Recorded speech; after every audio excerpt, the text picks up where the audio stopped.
Here we have the Harder & Steenbeck, the Ultra 2024 model. I'm just going to do a quick breakdown of the airbrush just in case you needed to service anything of it or do a little deep cleaning.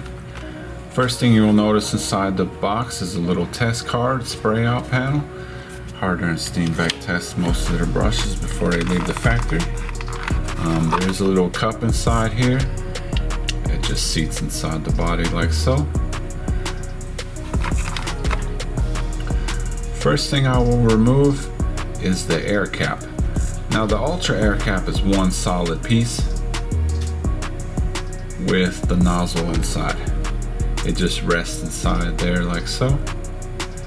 You will notice there's an O-ring on the air cap as well as a seal on the end of the nozzle. I will set those aside.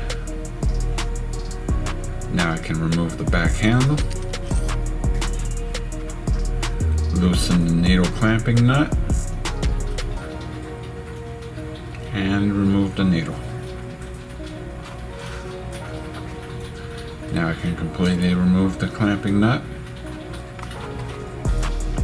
as well as the needle spring tension screw, then the needle spring and the needle chuck. This will also loosen the collar and allow you to take that off as well. And then you can take out the trigger. The only thing remaining inside the body of this Ultra would be the packing seal inside the body. So just get Steenbeck's little screwdriver that they offer. Give it a little turn, twist until you feel it grab. And you will slowly see that little seal and screw come out of there. Like so.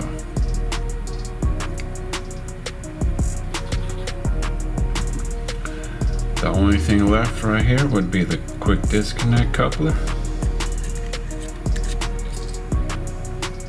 as well as the air valve.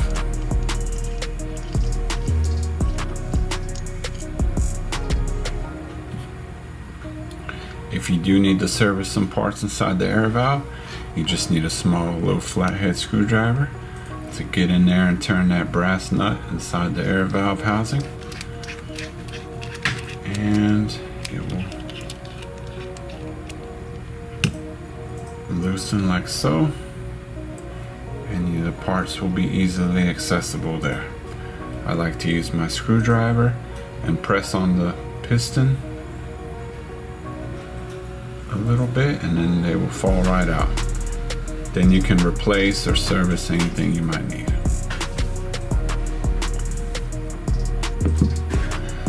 And then it's just putting it all back together. Simple as taking it apart. I always like to start with the air cap and nozzle. I will rest the nozzle back inside the air cap. Screw that on the front of the body. Usually use a counterclockwise turn, followed by a clockwise turn till it's hand tight.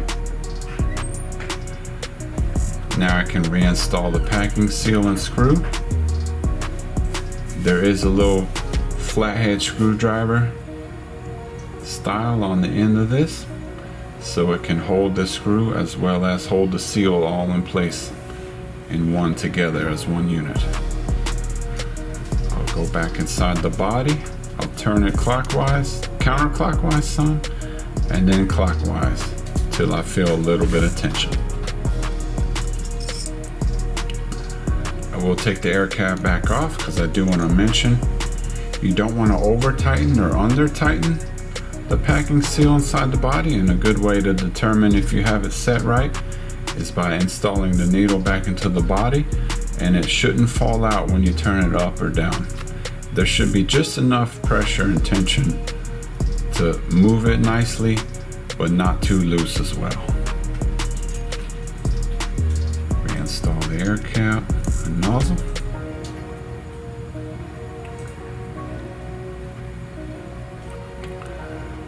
Now that I have the packing screw inside, I will reinstall the trigger. The flat head of the trigger goes forward, like so. You will notice on the needle chuck, there are two flat areas on there. These need to seat inside the flat part of this handle on the trigger.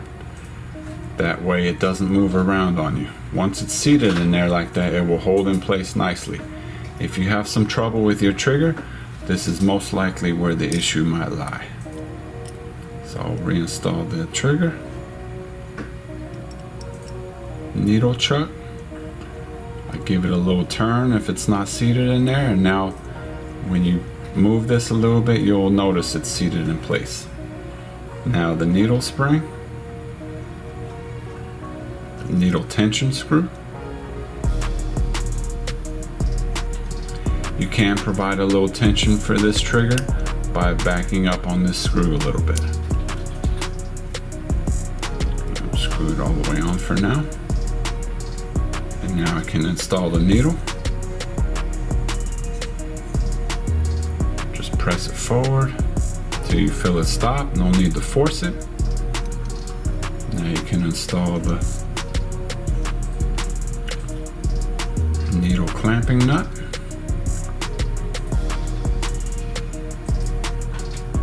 The collar can be inserted now. Sleeve with the names of the different settings facing forward. I like to start with the indentation facing the same way as the bottom of the trigger opening there. You will feel it press on slightly. Now you can install the back handle. The only thing left to do now is put the air valve back together. I remembered that the spring was facing down, so I will push that back in there. I like to force that piston in there a little bit so it's sticking out of the top there. Keep an eye on this little white seal. And then reinsert the brass screw, holding everything into place. See? Keep an eye on that little seal there. I'll go counterclockwise a little bit until I feel it catch, and then clockwise till I feel it stop there.